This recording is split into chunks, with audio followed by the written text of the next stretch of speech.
అవిశ్వాసులైన వారి యొక్క మనోనేత్రాలకు గుడితనము కలుగుతుంది.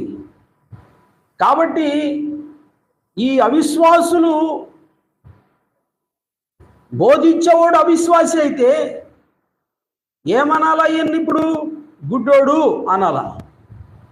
పరిసయ్యుల విషయంలో ప్రభు అదే చెబుతున్నాడు, అందులైనా మార్గదర్శకులారా అంటున్నాడు. అంటే ఈ పరిసయ్యులకి ఏమి లేదు, విశ్వాసం లేదు. చాలామందికి బైబుల్ జ్ఞానం ఉంటుంది కానీ దేవుని గురించిన అవగాహన ఉండదు. చాలామందికి మత సంబంధమైన ఆచారాల గురించి బాగా తెలుసు కానీ విశ్వాసం ఉండదు. పైకి భక్తి గల వారి వల్లే బాగా కనిపిస్తారు కానీ దేవుని శక్తి